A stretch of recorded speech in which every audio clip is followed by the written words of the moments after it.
This week is Parashas Tazria-Metzora. It's a double portion, once again. Last week was Parashas, we had, actually last week was Parashas Shmini. That's not yet. Next week is also a double portion, double Parsha, Achrei Mos and Kedoshim. And the whole inyan of the Metzora first begins with the birth of a child and the mitzvah bris milah. And then it goes into the halachas of the Metzora, somebody who gets tsaras, who gets kind of a leprosy type thing, a spiritual illness, because of the fact that he spoke Lashon Hara. There's actually 7 different reasons the Talmud explains why a person can get tsaras, but one of the main reasons is because of Lashon Hara, speaking derogatory speech. One of the reasons why Lashon Hara is so severe, as many point out, is because when a person speaks Lashon Hara, there's certain parameters when it's permissible for certain purposes. But the main issur of speaking Lashon Hara is speaking derogatorily about somebody as if you're condemning them, as if you're saying this person is guilty of a specific thing, and you know this for sure, and that's why you can talk with a sense of condemnation of the person. And the reality is you can't know how guilty a person is for something, spiritually speaking, on the level of a neshama, because a person is a product of something different, the product of the fact that they're raised a certain way, but from a certain family, a certain generation. There's Gilgulim involved. There's all kinds of different aspects of upbringing and lifestyle that affect the way a person is. We don't know the givens of a person. We don't know what their strengths are, what their weaknesses are. These are things that only God himself can know. And because only God himself can know, anybody who's going to speak Lashon Hara and judge a person in this manner is going to be acting like God, by definition. So that's one of the reasons why speaking Lashon Hara is so severe, a sin, a chet, a crime. And the Metzora is somebody who, in the times of the temple, when tsaras was a reality, because today we don't have this level of hashgacha pratis. Instead, what happens, a person speaks Lashon Hara, you go through all kinds of terrible mouth pains, breaking teeth, biting your tongue, your ears, control with your ears, different forms of hashgacha pratis. But the times of the Beis Hamikdash, a person first got tsaras on the walls of their house, and they called the Kohen in the checker. The Kohen checked it and saw that with tsaras. The person was warned Nishamayim to stop speaking Lashon Hara. For some reason, the person did not pay attention to their signs and didn't take it seriously, but continued to speak Lashon Hara. So it came to their clothing, came a little bit closer to their body, to the person. And if still, after all this, the person did not realize the mistake that they were making, and they continued to speak Lashon Hara, so it affected the body itself. And towards the Parashas of Tazria, the person, or to actually Metzora, the person has to pull has to pull the beged over their head, the talus down to here, and walk around saying, Tame, I'm spiritually impure.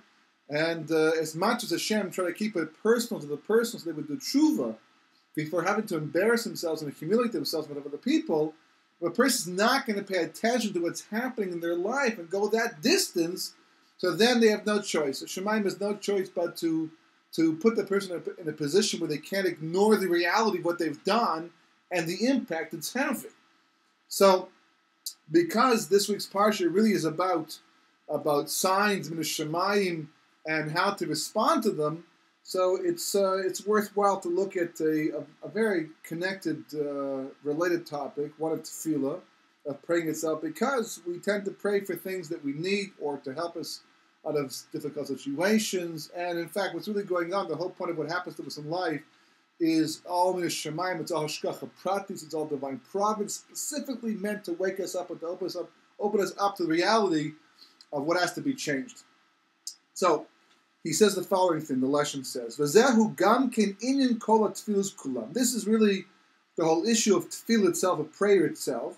Ki kasher nasa inyan, shehu ha'tova v'yeshua lamata, hinehu rak oide gilui or yizbarach asher lamala. Whatever happens in the world below that we live in, whatever good or redemption is taking place in the world, whether it's just solving financial crisis or having a prayer answered, any good thing that happens, any Yeshua, any redemption on any level, once it finally happens, it's going to be a function of a gilu, of a revelation of divine light in the world. Ki kol giluyav shelamale hein rak letzarech mata. Because any revelation of God's light in the upper realm is always for the sake of what's going on in the lower realm, for the sake of the lower world, the world in which we live. L'chein, therefore, so rik sheyeh kol tefillah v'kol bekasha rak laman shemo yisborach. So therefore, every tefillah and every request that we make has to be not for our own personal sake, but for the sake of Shemayim, for the Shekhinah, for the world above, that the light should be revealed. Whatever I'm going through down here is a simulta. It's an inspiration for me to turn towards Shemayim and say it should be that your light should have a tremendous revelation in the upper worlds, and it will filter down here. She's gala tovo ve'oro shel gilui orki l'shishol shemo. And there should be a revelation of His goodness and His light, revelation of His holy light, Yisroch Shemo. But the light should be increased in the upper realm. Begam kol hatfilos, asher heim rak kol tzarchi b'nei adam, asher lechol adam prati, tzarich gam ki rak leman shemo. So we, show up with our shopping list of personal requests. God, give me this. God, give me that. Please, I personally need this. I personally need that. But the reality is that every tefillah should not be personalized. We may be asking for a personal thing, but the point of asking is for the sake that God's light should be revealed in the upper realm.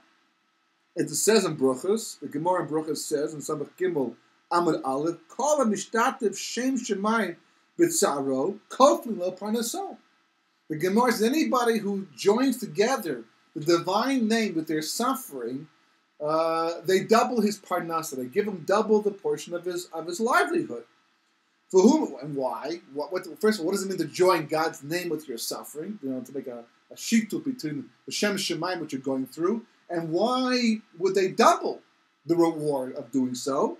Right? The lesson explains, "V'hum shum ki kol tuva Yeshua asher gam beprati pratos."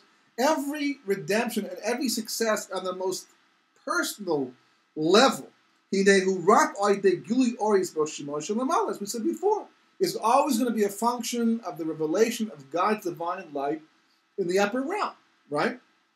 Kasher chasel adam osa inin hanitzrach lo. If somebody finds that personally they are missing something, they are lacking something, right?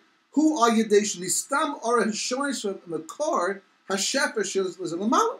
It's going to be because there's a stima, a blockage in the upper realm of the pipes that allow the spiritual pipes for the light to come down to us. If something's missing in the lower world, if there's a darkness in the world, if there's war taking place, exile, any negative reality, which basically means there's a lack of blessing and bruch in the world, is going to be a function of closed pipes in the world above, because Shemayim just wants to give us all the brucha. That's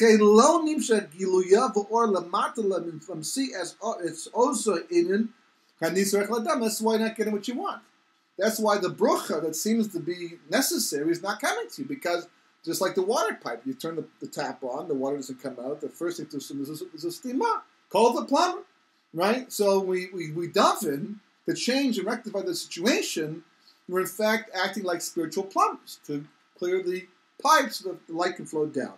Ki b'hasharish v'makor harei ein sof l'shef v'tuvo u'muchin sham kol inyan v'kol tuva nitzrech l'mata. Not that we ask for something and there's malachim up there who all of a sudden compose it and create it and make it. It wasn't, he needs $1,000. Quick, make $1,000. Quick, open the spiritual printing presses and make $1,000. Right? It's not like that. Everything you could possibly want and need in this world already exists in the world above. Just like there's a tremendous water source and you have a tap in the house and there's a pipe. But if the pipe is blocked, the source of water can't flow to your house. Likewise, if there's a block between Shemayim and man, and in a specific individual, the light's not going to flow. The bruch that's there, it's not going to come down. That's what